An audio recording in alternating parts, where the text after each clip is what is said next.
क्षेत्रज्ञ है। तो देखने वाले में आने वाली वस्तु से हमेशा अलग हुआ है। देखने में आने वाली वस्तु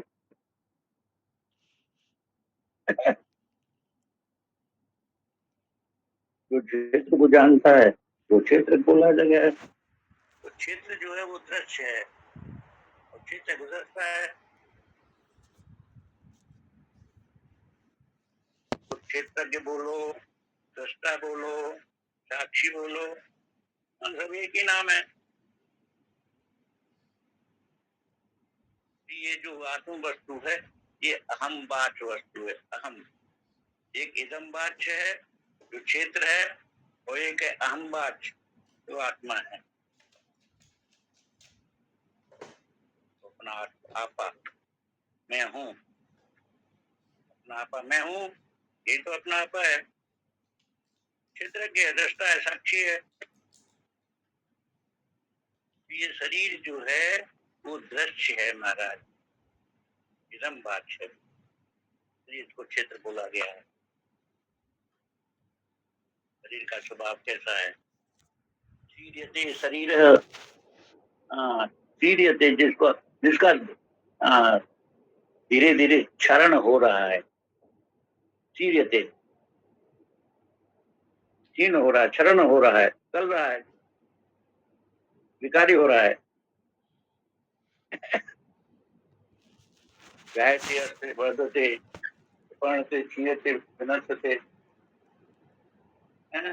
शेष में विकार लगे हुए कि नहीं लगे हुए?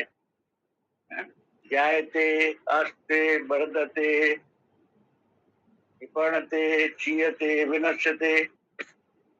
इस क्षेत्र में 6 विकार लगे हुए महाराज। ये बढ़ता रहता है, घटता रहता है, बदलता रहता है, में नष्ट हो जाता है। तो इस शरीर में देखा है ना आपने, दिन रात में स्वेद निकल रहा है, मल निकल रहा है, मुख निकल रहा है, कफ निकल रहा है, कीच निकल रही है, नख निकल रहा है, केस निकलते हैं। सारे विकार ही विकार है। और दूसरी बात क्या है, ये क्षेत्र जो है ये कर्म बीज का कर्म कर्म रूप बीज इसमें खेत में बोए जाते हैं और फल रूप काटा जाता है। हमारे प्राचीन संस्कारों से ये पैदा हुआ है शरीर।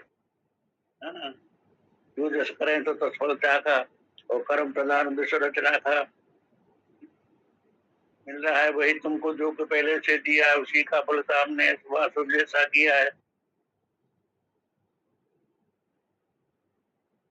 तो ये नया देह के लिए, नई देह प्राप्त करने के लिए क्रम संस्कार रूप बीज बन करके नष्ट हो जाता है।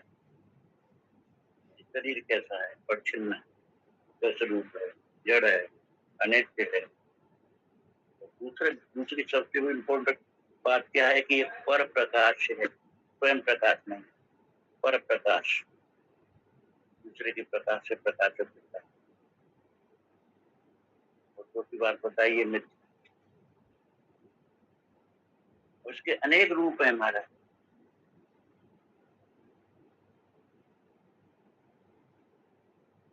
शरीर, इस शरीर की परिच्छिन्नता के कारण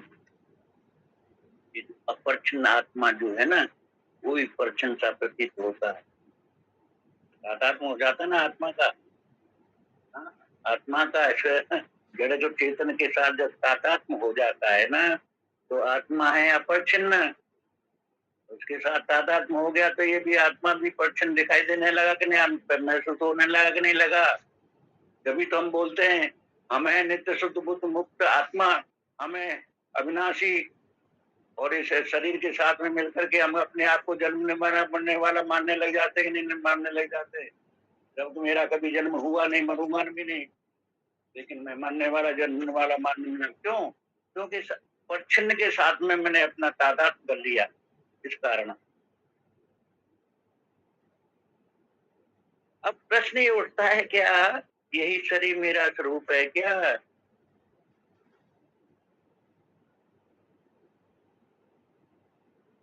क्या मुझको अपना अनुभव इदम वृत्त के विषय के रूप में होता है, या मैं हूँ ये दृश्य है,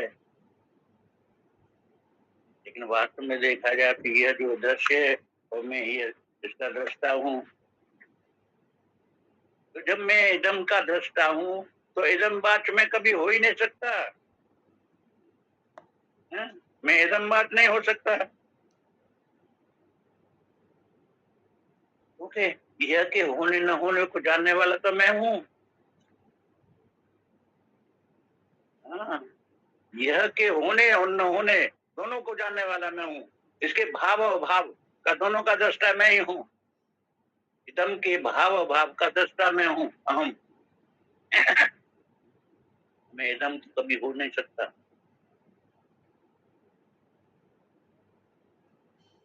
तो जो अहम अहम हो रहा है, इस व्यक्ति का जो विषय होगा वही तो मैं होगा ना, वही मैं होना चाहिए ना।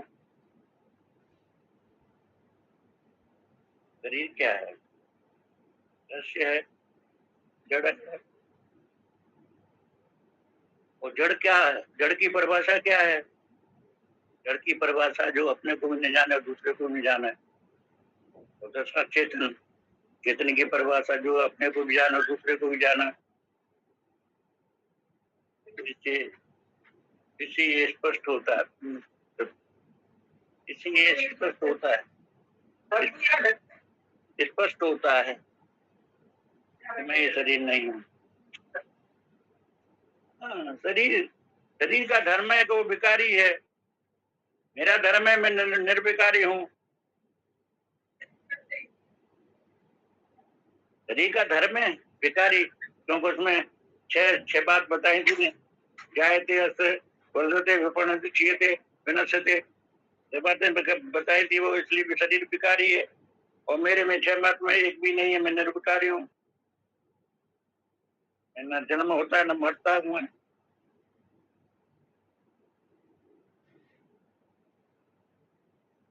तो प्रश्न ये उठता है, यदि मैं भी विकारी हो जाऊं, मैं हूं निर्विकार, लेकिन यदि मैं भी विकारी हो जाऊं तो पिछले और पहले विकारों का साक्षी कौन होगा? ये प्रश्न उठता है। हाँ, यदि मैं भी अपने आप को विकारी समझने लग जाऊं, विकारी हो जाऊं, तो जो पहले विकार थे, पीछे को होने वाले थे, पहले होने वाले, विकारों का साक्षी कौन होगा? ये तो अनित्य है, परिवर्तनशील है। मैं नित्य और कूटस्थ हूँ। शरीर मिथ्या है। तो जागृत में जैसा शरीर प्रतीत होता है ना, स्वप्नों में वैसा प्रतीत नहीं हुआ करता। और स्वप्न में तो बिल्कुल प्रतीत होता ही नहीं। सुसुप्ति में तो कभी बिल्कुल प्रतीत होता ही नहीं है।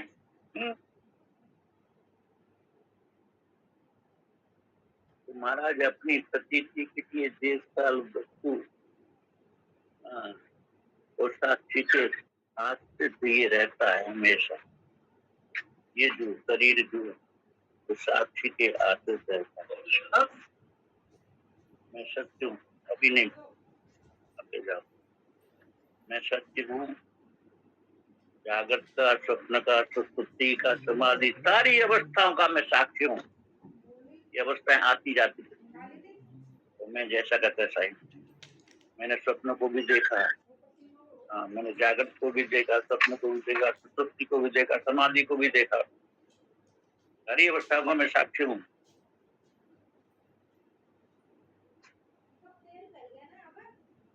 तो अपनी प्रतीति के लिए मुझे किसी देशवाल वस्तु की आवश्यकता नहीं है, अन्य की साक्षी की मुझे आवश्यकता नहीं है।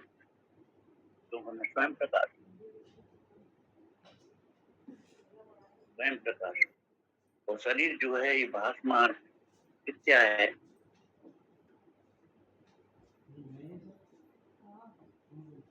शरीर भासमान मिथ्या और मैं भासमान सत्य हूँ। शरीर भासमान तो है, लेकिन वो दूसरे से भासमान है, अपने से भासमान नहीं है। मेरे तेरे प्रकाश से शरीर चित्त चेतता, मेरे प्रकाश से शरीर चित्त चेतता। हाँ, तेरे प्रकाश से शरीर चित्त चेतता। तो देह तीन दृष्ट को सदा ही देखता, तू देह तीन दृष्ट को सदा ही देखता। दृष्टा है तू, न कभी दृष्ट रूप है। दृष्टा है तू, न कभी दृष्ट रूप है। कहता है ब्रह्मानंद ब्रह्मानंद तू सही, कहता है ब्रह्मानंद ब्रह्मानंद तू सही।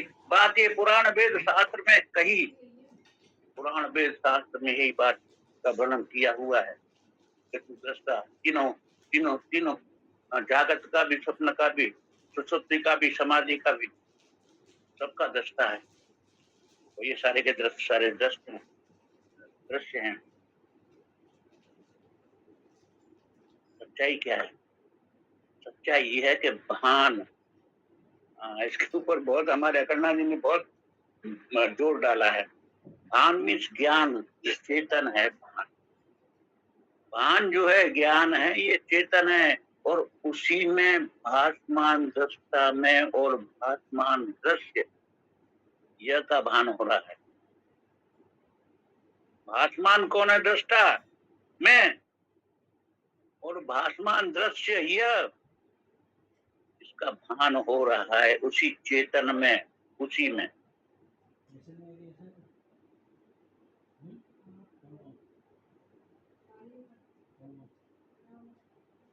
और देखिए दृष्टा दृश्य का जो भेद है, भान मात्र मिथ्या प्रतीत है,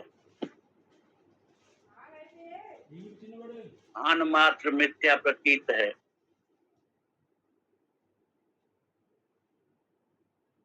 लेकिन ये सच्चाई जानने के लिए, इसका अनुभव करने के लिए दृष्टा का दृश्य से अलगाव करना बहुत आवश्यक हो जाता है।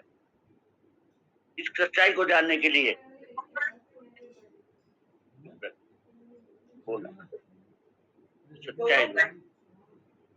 सच्चाई को जानने के लिए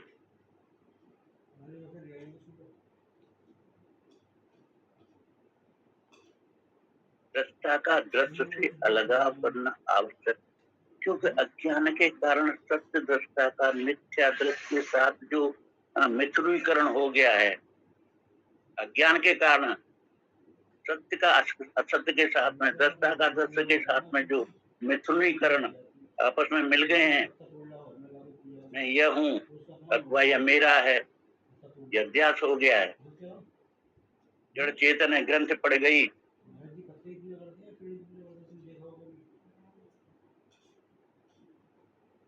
आज तक जो कुछ भी किया है, जो कुछ सुना है, जो कुछ भोगा है, ये अध्यास बहुत ही दृढ़ हो गया है, वज्र जैसा हो गया है। अनंत काल से उसका अभ्यास हमारे अंदर पड़ रहा है, पढ़ता आ रहा है। मैं यह हूँ, मैं यह हूँ, मैं हूँ, यह मेरा है, ये मेरा है, ये भोगा है, ये सुना है, ये कुछ किया है। उसका अध्यास जो है बहुत ही दृढ़ हो गया है, वज्र के समान हो गया है।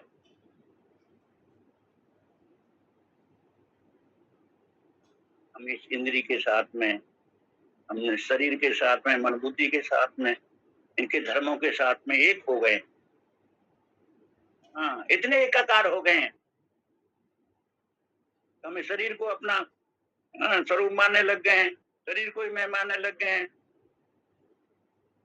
इसलिए तो हम अपना जन्म मृत्यु स्वीकार करते हैं, अपने को कर्ता भोक्ता ज्ञाता स्वीकार करते हैं, इसी कारण तो स्वीकार करते हैं। इतना ये तादात्म्य दृढ़ हो गया है, वो छूटता ही नहीं है।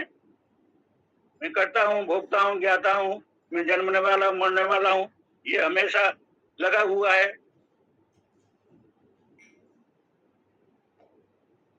ये अंतःकरण के साथ में तादात्म्य, कारण से अपने को परिच्छिन्न और संत संसारी जीव मानने लगते हम,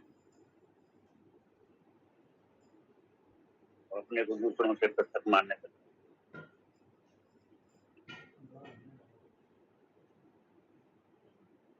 अब एक प्रश्न उठता है, प्रश्न क्या उठ रहा है कि शरीर तो अनेक हैं, उनमें कर्ता भोक्ता ज्ञाता जीव भी अनेक मालूम पड़ रहे हैं। और सब लोग इन्हीं को मैं मान करके अलग अलग व्यवहार भी तो कर रहे हैं ना, मैं मान करके अलग अलग व्यवहार कर रहे हैं। इस सब शरीरों में एक ही चिदात्मा है और वही मैं हूँ, यह ज्ञान कैसे संभव हो, ये प्रश्न है। ये प्रश्न है। शरीर अनेक हैं, कर्ता भोक्ता ज्ञाता जीव अनेक हैं, और सब उन्हीं में मान करके अलग अलग व्यवहार कर रहे हैं। लेकिन जब सब शरीरों में अलग अलग व्यवहार कर रहे हैं तो सब शरीरों में एक ही चिदात्मा है। सारे शरीरों में जैसे 1000 करोड़ में सूर्य, एक ही सूर्य का प्रकाश है, इसी हजारों करोड़ों में एक ही चिदात्मा एक ही है, और वो मैं हूं। ये ज्ञान कैसे संभव है, ये ज्ञान कैसे हो, ये प्रश्न है। उसका उत्तर दिया गया है महाराज।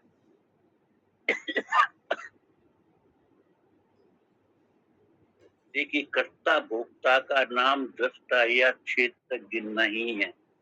पहली बात तो ये पक्की कर लो अपने मन में। क्या पक्की कर लें कि जो कर्ता भोक्ता अपने मान रहा है उसका नाम दृष्टा या क्षेत्रज्ञ नहीं है। क्यों? कर्ता भोक्ता तो जीव है। जो अपने को कर्ता भोक्ता मान के बैठा हुआ है वो तो जीव है।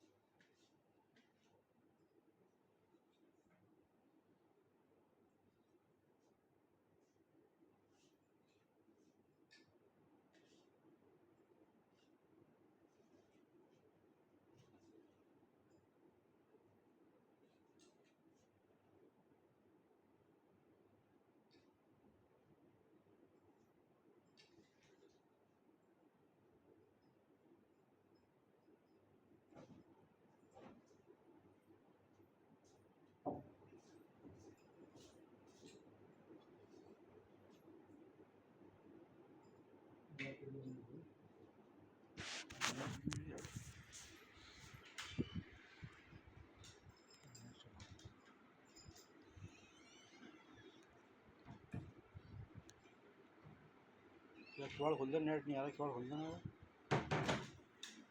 किवाड़ खोल दो।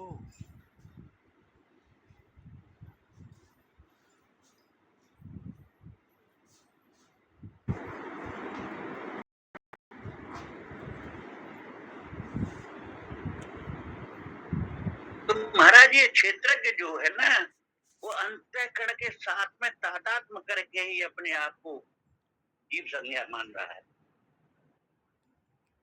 सबसे बड़ी इम्पोर्टेंट बात यही है, ये जो तादात्म्य अंतःकरण का, आत्मा ने जो अपने अंतःकरण के साथ में जो तादात्म्य करके बैठ लिया है ना,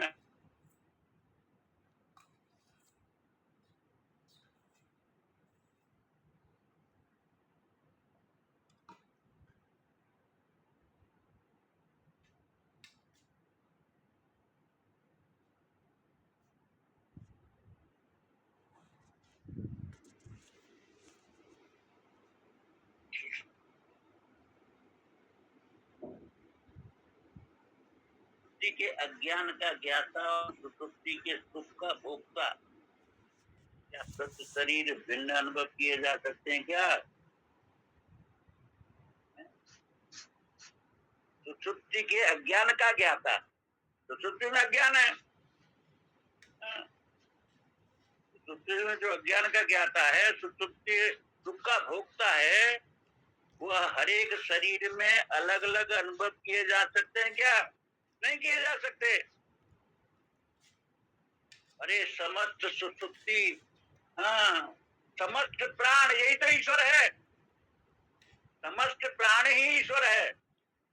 समस्त प्राण कब? जब सुषुप्ति चल रही, सबकी सुषुप्ति, समस्त की सुषुप्ति जब चल रही है तो समस्त प्राण जब चल रहे हैं, सबके प्राण एक है कि दो हैं? एक है। मैं भी सो रहा हूँ गहरी नींद में, आप भी सो रहे हैं, वो भी सो रहा है, वो भी सो रहा है, हजारों लाखों करोड़ों सो रहे हैं गहरी नींद में। और गहरी नींद में जो प्राण चल रहे हैं वो अलग अलग नहीं है, वो एक है, समष्टि प्राण। उसी का नाम ईश्वर है महाराज, उसी का नाम ईश्वर है। तो ये यहाँ पे बोला गया है, वो सुख का भोक्ता वो अज्ञान का ज्ञाता, सुषुप्ति के अज्ञान का जो ज्ञाता है, वो तो शरीर भिन्न अनुभव किए जा सकते हैं क्या? नहीं किए जा सकते। क्यों न? क्योंकि वहां अंतःकरण की उपाधि है ही नहीं, अंतःकरण की उपाधि का अभाव है। तो अलग अलग प्रतीत किससे हो रहा है? अंतःकरण के उपाध से। अंतःकरण की उपाध वहां पे है नहीं, इसलिए ये उसका भोक्ता, वहां जो सुख का भोक्ता है, वो समष्टि सुषुप्ति का सुख का भोक्ता एक ही है। सुषुप्ति समष्टि सुषुप्ति के अज्ञान का ज्ञाता एक ही है, वो नहीं है।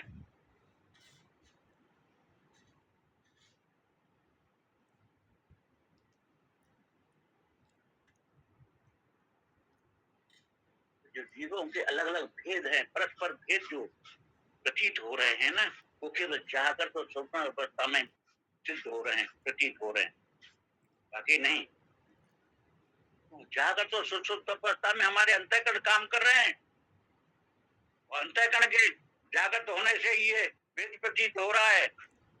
जहाँ अंतःकरण सो गया, मन बुद्धि सो गए, और भेद प्रतीत, भेद समाप्त हो गया, भेद नाम की चीज नहीं। बंद कर दे, तो बंद कर ले, आवाज आ रही है, आवाज आ रही बेटा।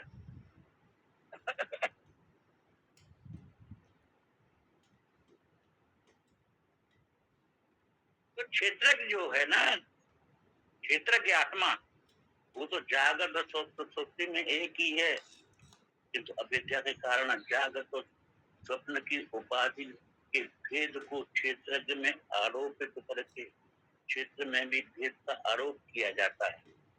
क्षेत्र में भी भेद का आरोप क्यों?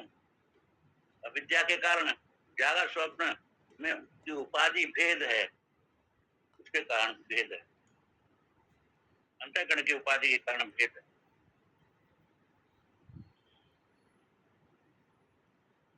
अब देखिए, बुद्धि जो है ना, हाँ, किसी की बुद्धि वासना से विमुक्त नहीं होती, वो भी नहीं सकती, क्योंकि उसको निर्माण के मूल में ही अविद्या, काम और कर्म उसके रहते। निर्माण के मूल में बुद्धि, उसका निर्माण हुआ है, निर्माण के मूल में अविद्या रहती है, काम रहता है, कर्म रहता है बुद्धि में। महाराज, इस बुद्धि को सोने दो, जागने दो, तुम उस बुद्धि के भावाभाव के दृष्टा हो जाओ, भाव अभाव के दृष्टा, बुद्धि के दृष्टा, हम बुद्धि के दृष्टा बन जाए। बुद्धि का भाव भी होता है, बुद्धि का भाव भी होता है, क्योंकि सुषुप्ति में बुद्धि का भाव होता है कि नहीं होता है? जागृत में स्वप्न में ही इसका भाव रहता है, सुषुप्ति में इसका भाव हो जाता है। तो हम तो दोनों के, इसके भाव और भाव दोनों के दृष्टा हैं। तो जब हम दोनों के दृष्टा हो जाएंगे तो अपने स्वरूप में हम जागृत हो जाएंगे, स्वरूप में बैठ जाएंगे, हम इसके दृष्टा हो जाए केवल बुद्धि के।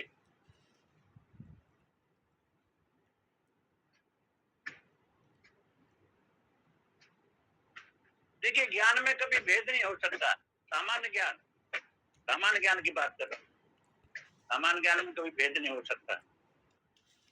सारे भेद जो ज्ञान से प्रकाशित हो, इसलिए बोला गया है, मैं अभेद ज्ञान स्वरूप हूँ। अब देखिए, अलग अलग भाव बताए गए हैं। विषय के भेद होने से ज्ञान में भेद नहीं होता, विषय में भेद है। तो विषय के भेद होने से ज्ञान में कभी भेद नहीं हुआ करता।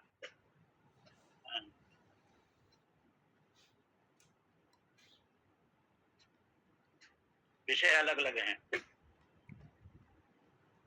मैं एक इसी आंख से तुलसी का पत्ता भी देख रहा हूँ, इसी आंख से घड़ी को देख रहा हूँ, इसी से मेज को भी देख रहा हूँ, इसी से मकान को भी देख रहा हूँ।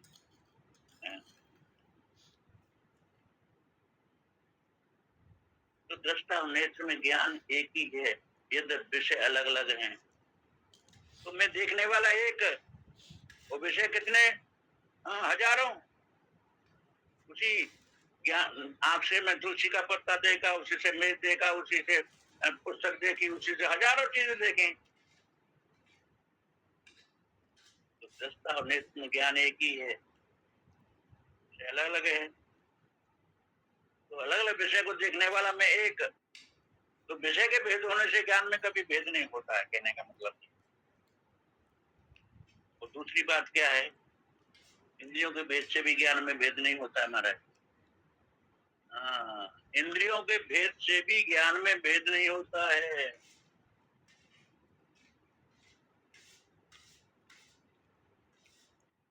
फूल एक है, एक गुलाब का फूल ले लो, फूल एक है, लेकिन हाँ, किंतु प्रत्येक इंद्रिय उसका अलग अलग ज्ञान बताती कि नहीं बताती है। अलग अलग ज्ञान बताती कि नहीं है। जैसे आंख उसका रूप बताती है, जीभ उसका रस बताती है, स्पर्श उसका कोमलता कितनी बताती है।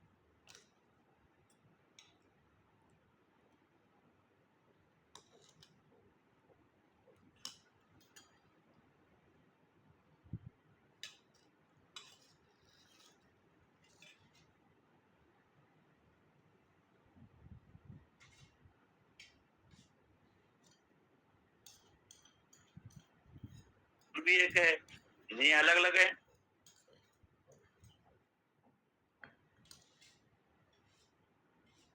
और देखिए, काल के परिवर्तन से भी ज्ञान में भेद नहीं होता। काल के परिवर्तन से, क्योंकि देश काल वस्तु से परे है ज्ञान। देश काल वस्तु का दृष्टा है ज्ञान। उदाहरण के लिए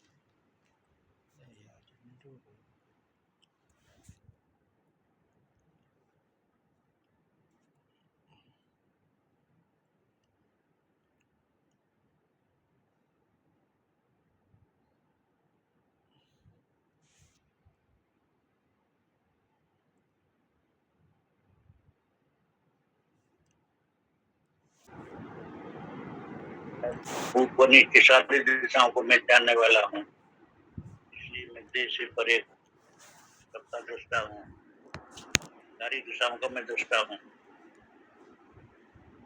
आकार के भेद से भी महाराज ज्ञान में भेद नहीं होता। आकार के भेद से मैंने तुलसी के बीज को देखा, तुलसी को अंकुरित होते देखा, तुलसी को बढ़ते हुए देखा, अंत में फिर तुलसी को सूखते हुए देखा। तो तुलसी के आकार बदलते रहे, मैं नहीं बदलता। ऐसे शरीर के आकारों के बारे में विचार करना चाहिए महाराज।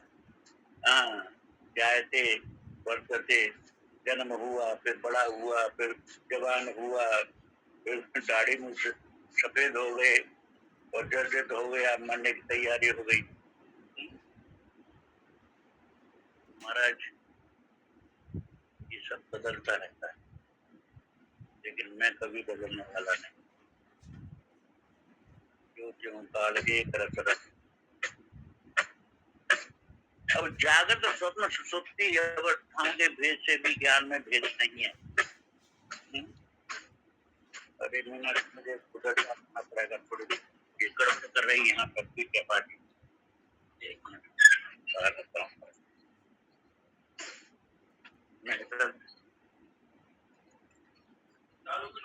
हाँ, थोड़ा चालू कर। तो मैं क्या कह रहा था कि जागृत स्वप्न सुसुप्ति अवस्थाओं के भेद से भी ज्ञान में भेद नहीं है, आपके सामने प्रस्तुत कर रहा था। तो जो मैं जागृत अवस्था में जाग रहा हूँ, वही स्वप्न को देख रहा हूँ, वही मैं गाढ़ निद्रा में सो रहा हूँ। तो जागृत अवस्था को जानने वाला मैं ही, स्वप्न अवस्था को जानने वाला मैं ही, सुषुप्ति अवस्था को जानने वाला मैं हूँ। तो जो जानने वाला होता है, तो जानने वाले जानने में आने वाली वस्तु से हमेशा अलग हुआ करता है कि नहीं हुआ करता है? वो हमेशा अलग हुआ करता है। तो इसलिए मैं जागृत सुषुप्ति अवस्थाओं से, उनके भेदों से उसको जानने वाला हूँ, उनसे अलग हूँ। अब देखिए, कर्म के भेद से भी ज्ञान में भेद नहीं होता है। बड़ी इंपॉर्टेंट बात है हमारा। कर्म के भेद से भी ज्ञान में भेद नहीं होता है। एक बार निषिद्ध कर्म किया, पापी हो गए। एक बार पुण्य कर्म किया, पुण्यात्मा हो गए। लेकिन अपने को पापी या पुण्यात्मा जानने वाला कौन है? मैं ही तो हूँ, जो अपने आप को एक बार पुण्यात्मा जाना, एक बार पापी जाना। वास्तव में क्या मैं पापी हूँ, क्या पुण्यात्मा हूँ? मैं तो न पापी हूँ न पुण्यात्मा हूँ, दोनों का दृष्टा हूँ। अब आगे बोला है महाराज, राग द्वेष में भेद होने पर भी ज्ञान में भेद नहीं होता। राग द्वेष में भेद होने पर भी ज्ञान में भेद नहीं होता है।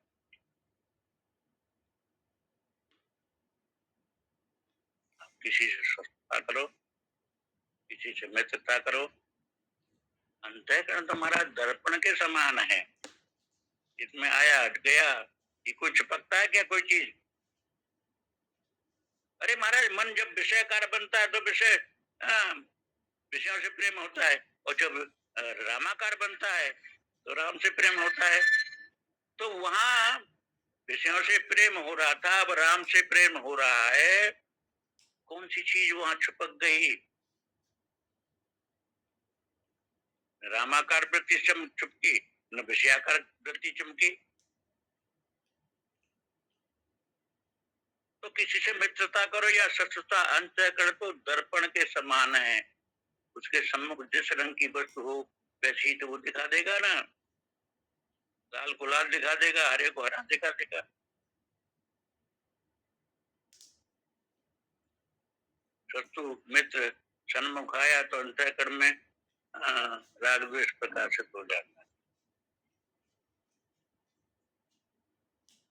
ये सुख का ज्ञान भी हमको ही होता है, दुख का ज्ञान भी हमको ही होता है। तो ये सुखीपना और दुखीपना ये ज्ञान नहीं है, ये भावना मात्र है, ये अभिमान है महाराज। अंतःकरण है, उसमें एक बार शांत आ गई, एक बार उसमें विक्षेप आ गया। क्योंकि ये दोनों आते हैं, विक्षेप भी आती है, शांति भी आती है, लेकिन दोनों के तुम दृष्टा हो महाराज, दोनों के दृष्टा हो। विक्षेप शांत दोनों ज्ञान तुम्हें ही हो रहा है ना। विक्षेप और शांति के भेद से ज्ञान में तो कोई भेद नहीं है ना, तो दोनों का ज्ञान मुझे ही हो रहा है। न मैं विक्षेप, मेरे में विक्षेप है, न मेरे में शांति है।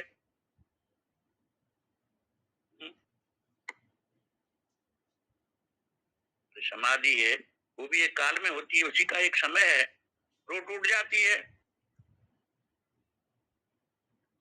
तो काल का प्रभाव ज्ञान में भेद नहीं करता है।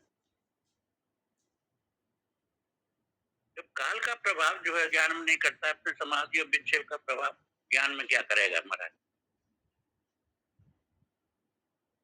बस एक और प्रश्न है, स्मृति और विष्णुवती, इससे भी ज्ञान में, ज्ञान का कभी नाश नहीं होता है, ज्ञान में कभी भेद नहीं पड़ता है। स्मृति कभी होती है, कभी विस्मृति हो जाती है। तो स्मृति और विस्मृति किसमें होती है? बुद्धि में।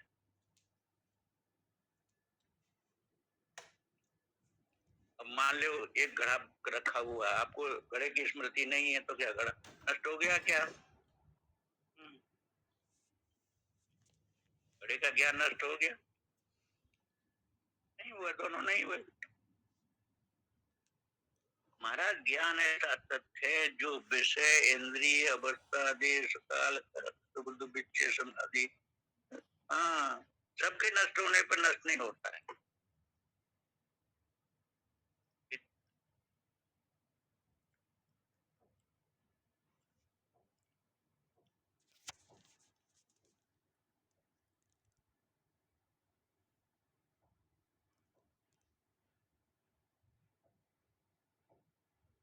इम्पोर्टेंट बात ही है, बहुत इम्पोर्टेंट बात।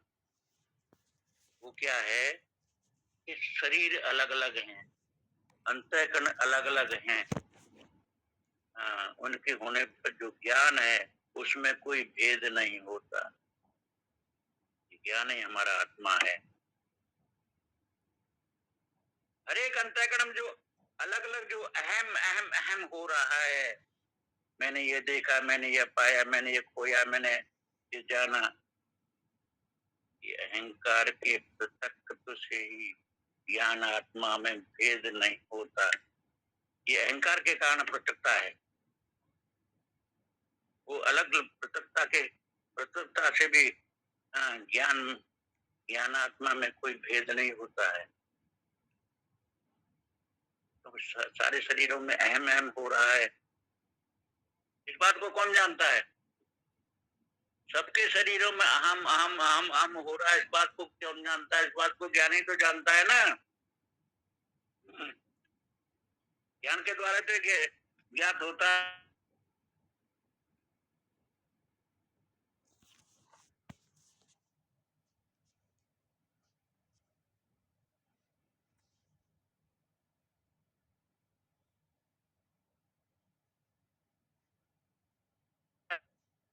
सारा देखिए, पृथ्वी है, जल है, अग्नि, वायु, आकाश है, पंचभूत है, अहंकार है, मैं तत्व, प्रकृति, ये सब क्षेत्र क्षेत्र के अंतर्गत आते हैं कि नहीं आते हैं, ये तो आप अच्छी तरह जानते ही हैं।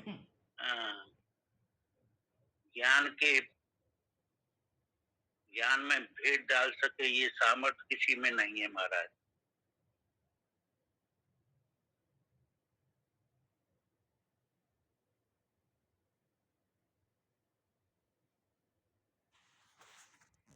ज्ञान नित्य मुक्त है, वो सबसे परे है। प्रकृति में विकार है, ज्ञान निर्विकार है। प्रकृति क्षेत्र है,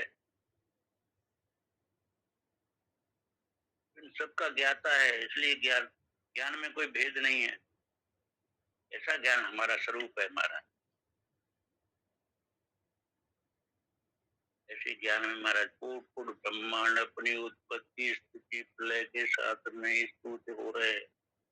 हमारे बुढ़िया बाबा जी महाराज ये बोला करते थे, कूट ब्रह्मांड मेरे अंदर उत्पत्ति हो रही है, स्थित हो रही है, प्रलय हो रहा है, स्फुरित हो रहे।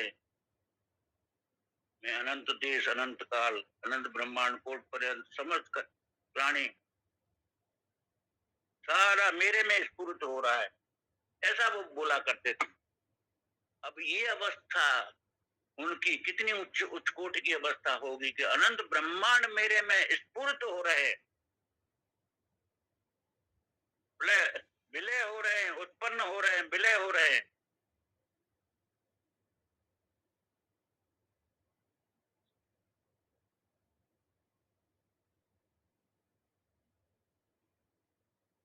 ये भेद का जो वर्णन है ना, भेद ये ज्ञान की दृष्टि से, भेद दर्शनम ज्ञानम, अभेद का जो दर्शन है वो ज्ञान की दृष्टि है।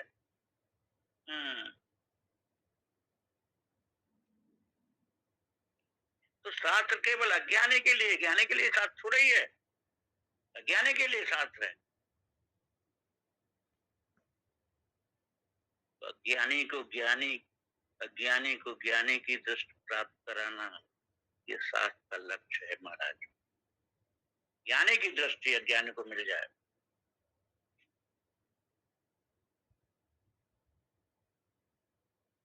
क्षेत्र क्या है, पहले वर्णन आ चुका है। अलग अलग केवल आकृतियां ही देखने में आती है ना। क्षेत्र, अलग अलग आकृतियां क्षेत्र में, लेकिन उसके भीतर जो मूल धातु पंच तत्व है वो तो एक ही है। इसके अंदर अलग अलग प्रतीत होने वाले में जिनमें एक तत्व है, एक तत्व वो एक है।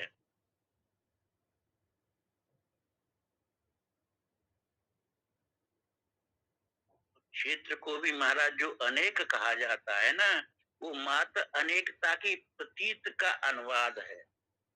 अनेकता की प्रतीति कराने के लिए। वास्तव में तो अनेकता है ही नहीं, क्षेत्र में भी अनेकता नहीं है। क्योंकि क्षेत्र जो है वो क्षेत्र की तो है ना, हाँ, एकत्वम अनुदर्शनम हो गया तो फिर क्षेत्र कहाँ रह गया। ज्ञाता और ज्ञान एक हो गया, कार्य और कारण एक हो गया, क्षेत्र क्षेत्र के योग हो गया। क्षेत्रज्ञम चापमाम विद्धि सर्व क्षेत्रेषु भारत, यही तो महाराज महावाक्य है गीता जी का। क्या बोला, क्षेत्र भी मैं ही हूँ और क्षेत्रज्ञ भी मैं ही हूँ। मेरे से अलग न क्षेत्र है न क्षेत्रज्ञ है। क्षेत्रज्ञम चाप माम विद्धि च अपे, च माने और, अप माने भी। क्षेत्र भी मैं ही हूँ और क्षेत्रज्ञ भी मैं ही हूँ। क्षेत्र क्षेत्रज्ञम चाप माम विद्धि, बड़ा, अरे बड़ा रहस्य भरा हुआ है इसमें, बड़ा भारी रहस्य भरा हुआ है। इस रहस्य को हम समझने की कोशिश करें। आनंद ही आनंद है महाराज। हाँ, तो ये मात्र अनेकता की प्रतीति का अनुवाद है महाराज। अनेकता, क्षेत्र को भी जो अनेक कहा जाता है ना, वो मात्र अनेकता की प्रतीति का अनुवाद है। सब क्षेत्रों में एक एक क्षेत्रज्ञ बताया, वो भी प्रतीत का ही अनुवाद। स्वप्न में देखा ना, 1000 मनुष्य की भीड़ दिखी है। ये सब उसकी आकृतियां, जाति, गुण, स्वभाव अलग अलग दिखते हैं कि नहीं दिखते हैं स्वप्न में। उनकी जातियां अलग अलग है, उनकी आकृतियां अलग अलग है, उनके गुण अलग अलग है, उनके स्वभाव अलग अलग है स्वप्न में।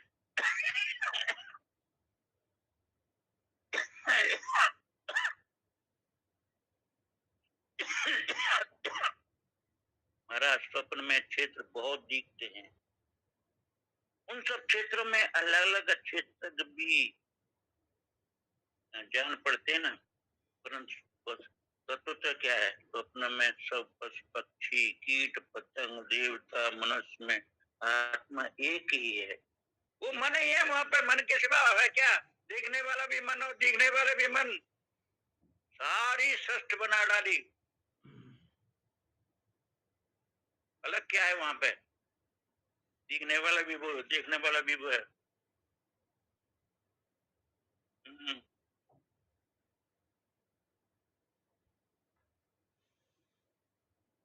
हाँ, स्वप्न में देखिए, वस्तु तो स्वप्न में सब पशु कीट पतंग सब आत्मा एक ही है उनकी सबकी।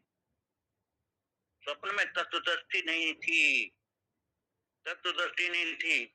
वहां यह भी लगता था कि ये सब जीव अनाद काल से जन्म मरण के चक्कर में पड़े हुए हैं।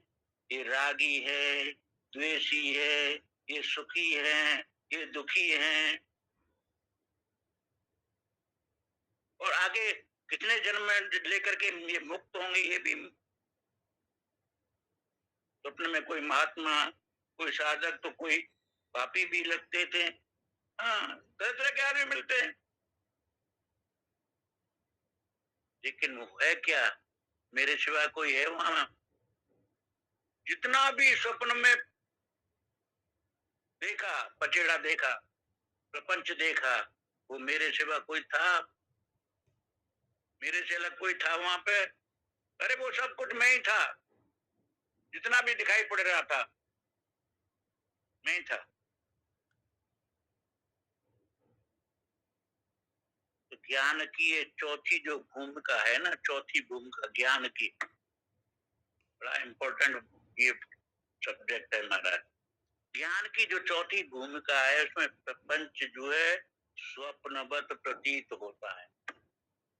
चौथी भूमिका में ज्ञान की, ये प्रपंच जो है वो स्वप्नवत प्रतीत होता है।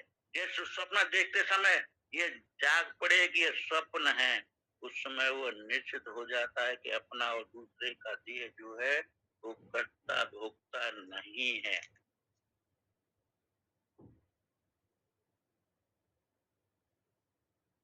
महाराज आत्मा के अज्ञान से ही ये देह और प्रपंच जो है, देह और प्रपंच जो है, ये सत्य सा प्रतीत हो रहा है। आत्मा के अज्ञान से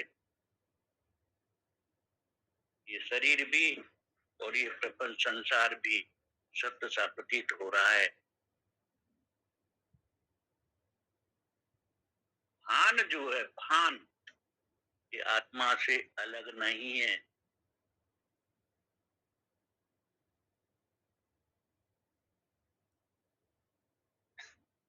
ज्ञाता को अज्ञानी मानना, ये सबसे विपरीत प्रत्यय है। ज्ञाता को अज्ञानी मानना।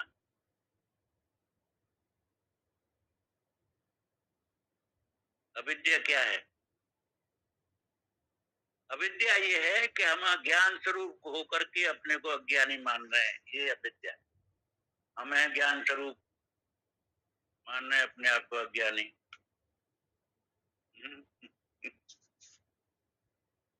मेरा सतचित आनंद रूप कोई कोई जान है रे, कोई कोई जान है रे।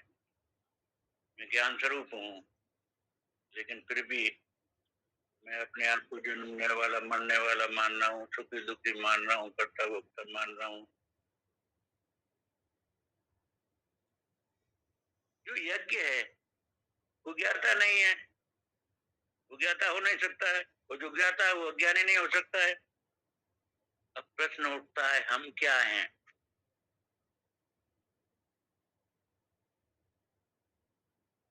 हम क्या हैं? अरे महाराज, यदि हमने अपने को अज्ञानी मान लिया तो अज्ञान तो हमारा विषय हो गया, फिर हम अज्ञानी कहाँ रहे? हमने अपने आप को अज्ञानी माना, जाना, तो अज्ञान तो हमारा विषय हो गया, क्योंकि जानने वाला मैं हूँ अज्ञान का, तो अज्ञान मेरा विषय हो गया कि नहीं हो गया? फिर मैं अज्ञानी कहाँ रहा?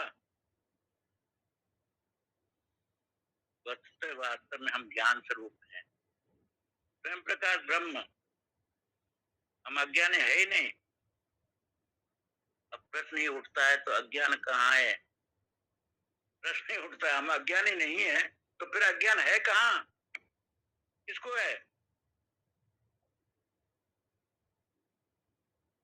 महाराज, विज्ञान का न तो कोई आश्रय, न कोई विषय है, न तुम में अज्ञान है, न तुमको किसी का अज्ञान है, बस तुम ही तुम हो। ग्रंथ भेद हो गया। मैं शुद्ध में, जिसने अपने शुद्ध में को स्वरूप को समझ लिया, वो वहां ग्रंथि है ही नहीं, अज्ञान मिट गया, ग्रंथि भेद हो गया। तो ना अज्ञान था, ना है, ना होगा, तुम ज्ञान स्वरूप ब्रह्म हो।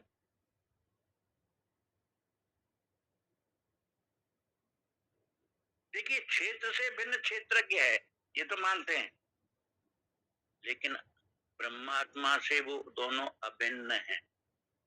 ब्रह्मात्मा से अभिन्न है। सब में अपना आत्मा है, सब अपने आत्मा है।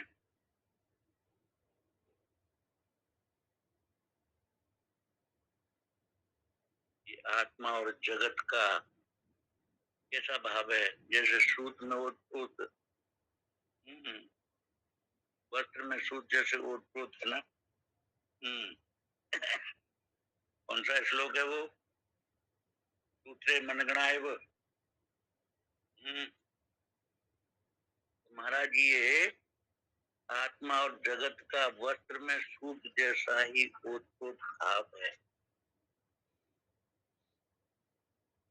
समय हो गया है, यहीं पे वाणी को विराम देता हूँ। बोलो सच्चिदानंद भगवान की जय, बांके बिहारी लाल की जय, भगवान की जय। जय श्री राधे श्याम। जय श्री कृष्ण महाराज। भंवर सिंह जी जय श्री, भंवर सिंह जी जय श्री कृष्ण।